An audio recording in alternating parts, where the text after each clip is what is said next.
바라는 것을 갖지 못한 채 살아야 할 이유는 없습니다. 원하지 않는 어떤 일을 경험해야 할 이유도 전혀 없습니다. 바로 당신이 자신의 경험에 대한 절대적인 통제권을 갖고 있기 때문입니다. 안녕하세요.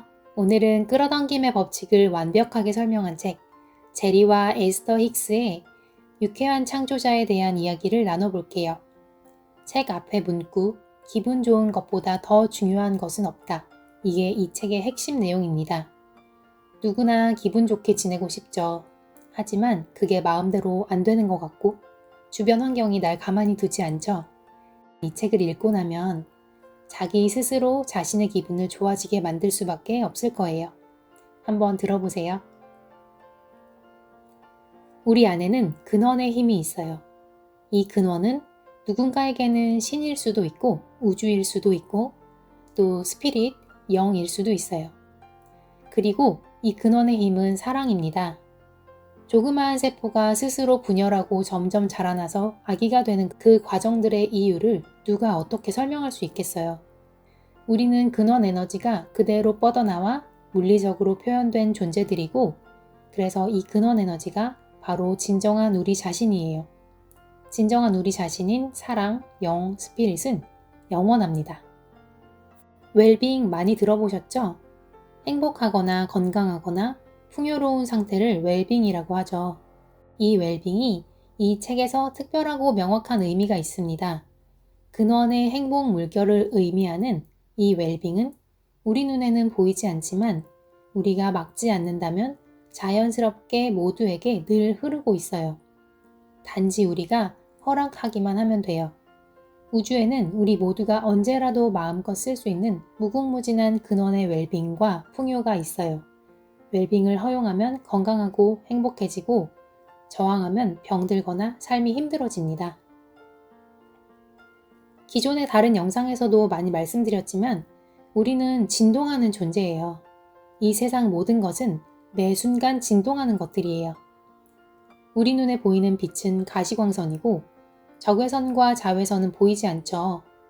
그것처럼 우리 눈에 보이는 몸은 우리가 볼 수 있는 진동이라면 근원의 힘, 웰빙의 흐름은 보이지 않는 진동인 거겠죠. 우리가 눈을 통해 뭔가 본다는 건 우리의 눈을 통해 받아들인 그 대상의 진동을 시각으로 해석해내는 거라고 해요. 진동을 해석해내는 능력을 통해 이 세상을 이해하는 것이고요. 그중 우리가 가진 가장 정교한 진동 해석 장치는 감정입니다. 감정, 느낌, 기분. 각각의 모든 생각은 진동하며 어떤 신호를 보내고 있어요. 우리가 내보내는 신호와 조화를 이루는 것을 끌어당기는 과정을 끌어당김의 법칙이라고 하고요. 나와 비슷한 것을 나에게 끌어당기는 거죠. 우리는 진동적 송수신기예요. 우리가 잊고 있는 진실이 있다고 해요. 우리는 기쁨에 넘치는 창조를 하기 위해 이 물리적 시공간 현실로 들어왔다고 합니다. 우리 각자의 삶에서 갖게 된 독특한 관점과 소망을 통해 근원의 힘이 우리 존재 속으로 흐르는 걸 허락할 때 느끼는 기쁨을 경험하기 위해 여기 있는 거예요. 그리고 본래 우리의 모습은 기쁨이 넘쳐나고 낙천적이고 긍정적이며 우리가 될 수 없고 할 수 없고 가질 수 없는 것은 아무것도 없다는 거예요. 하지만 지구의 물리적인 특성으로 인해 대부분 현실의 삶 속에 너무 깊숙이 빠져 있죠. 우리가 기쁨에 넘치는 창조를 하기 위해서는 가슴 설레는 소망을 가져야 해요. 우리가 현재를 바라보는 방식은 아주 오랜 세대에 걸쳐 진화해왔고 개개인의 경험이 모두 달라요. 그리고 이 모든 것들을 통해서 누구나 다른 자신만의 독특한 관점이 만들어졌어요. 우리는 이 독특한 관점과 삶에서 겪는 다양함과 대조는 이원성을 말하죠. 이 다양성과 대조로 새로운 소망과 선호가 우리 안에서 끊임없이 태어납니다. 그리고 소망과 선호를 갖는다는 것은 우리가 우주에 요청하는 것과 같고 우주는 언제나 응답해요. 소망이 실현되면 더 확장되고 발전된 새로운 관점이 또 생기죠. 그리고 우리의 진동적 특성과 우리에 관한 모든 것들이 한동안 변하게 돼요. 그렇게 또 새로운 소망이 생기는 걸 자극할 새로운 대조적인 상황들 속에 놓여요. 다시 끊임없이 새로운 소망을 갖게 되죠. 좋은 대학에 가고 싶다는 소망이 생겨서 공부를 열심히 했고 소망이 실현됐다고 해봐요. 대학에 가면 삶의 환경이 완전히 바뀌죠. 그렇게 더 확장된 새로운 관점이 생기게 돼요. 학교 생활을 하다 보니 친구가 남자친구가 생겼어요. 남친이 없는 나는 그 친구와 대조적인 상황에 놓인 거죠. 그렇게 나도 남친을 만나고 싶다는 소망이 생겨요. 얼마 후 남친이 생기면 또 한동안 나의 삶이 변하면서 확장되고 발전된 새로운 관점이 생기죠. 그런데 남친이 어학연수를 간다고 해요. 하지만 나는 어학연수에 그다지 관심이 없고 얼른 취업을 하고 경제활동을 하고 싶어요. 그렇게 대조적인 상황에 놓이고 그 사람과 헤어지게 돼요. 헤어짐을 경험하면서 또 새로운 관점이 생기고 한편으로는 열심히 취업 준비를 하고 일을 시작하게 됩니다. 그 소망을 이뤄서 취업을 하면 또 새로운 세상이죠.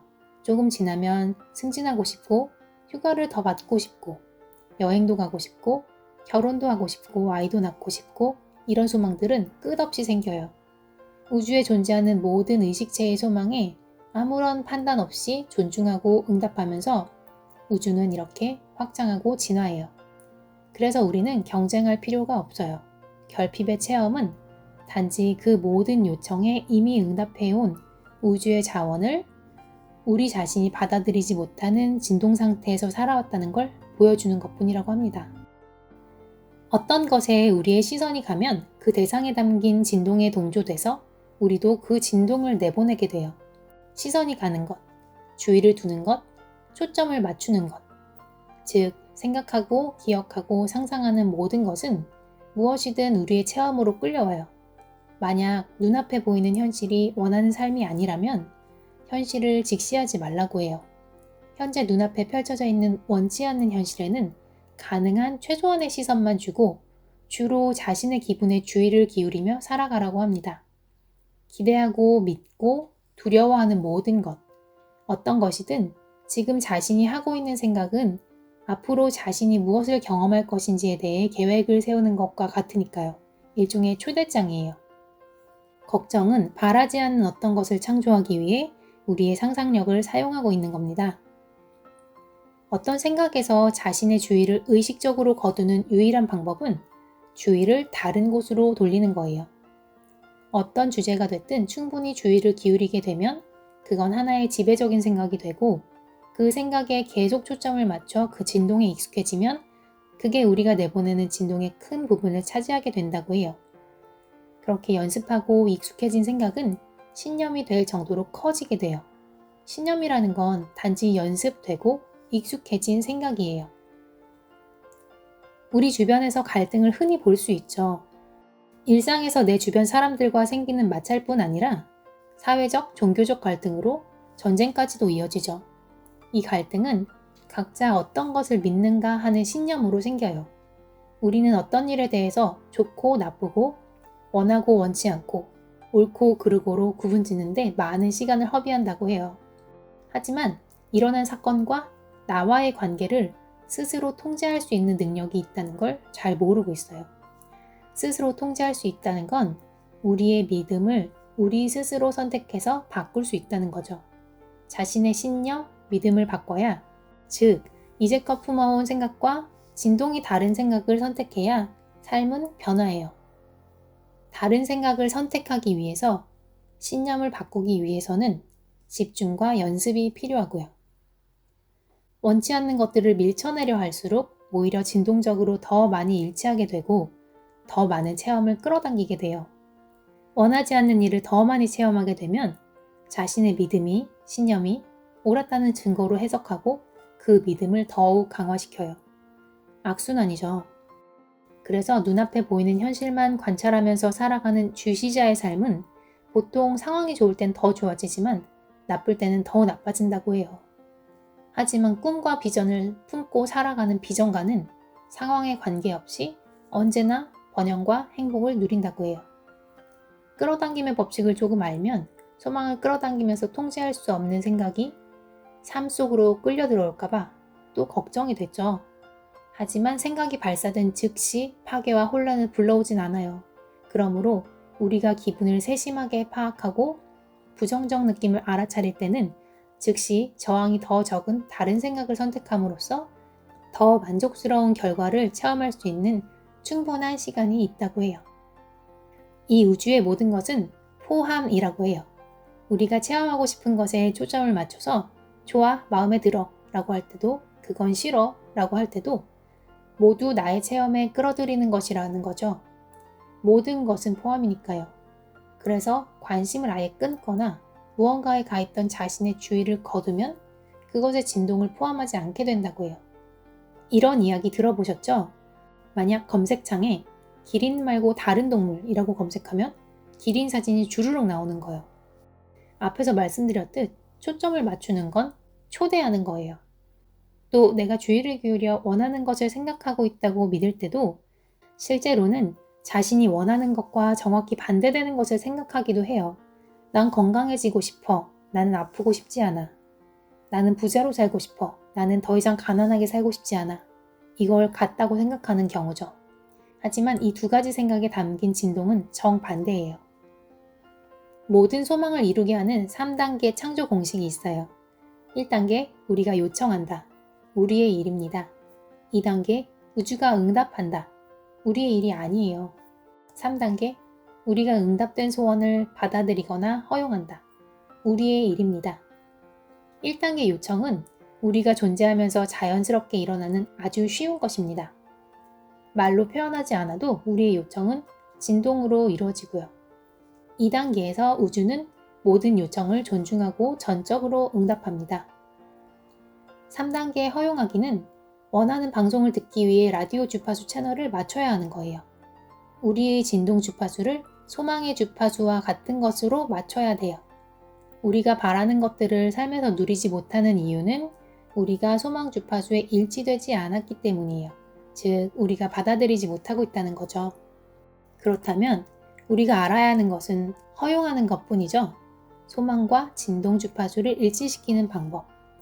간절하게 무언가를 원하고 그것에 대해 생각하는 것을 즐거워한다면 그 순간 우리의 생각 진동은 소망의 주파수에 일치되어 있어요.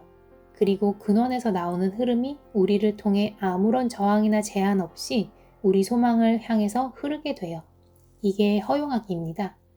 실현 가능성을 전혀 의심하지 않으면서 어떤 소망을 가슴 깊이 진실로 원하고 있는 상태예요.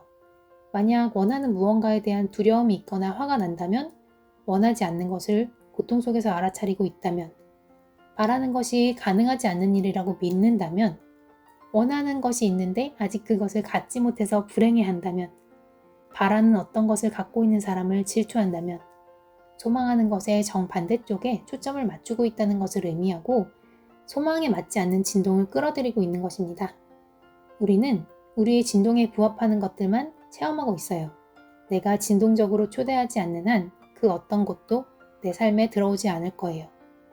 앞서 말씀드렸듯 기분 좋은 것보다 더 중요한 것은 없다는 것이 핵심 내용인데 그 이야기를 풀기 위해 알아두면 좋을 이야기들이 많네요. 다음 영상에서는 가장 중요한 허용하기를 잘하기 위한 방법을 알려드릴게요. 끌어당김의 법칙과 인생의 답은 이것 한 가지가 아닐까 생각해 봅니다. 다음 영상도 꼭 시청해주세요. 오늘도 토닥토닥 나를 꼭 안아주시고요. 곧 또 만나요. 빠이.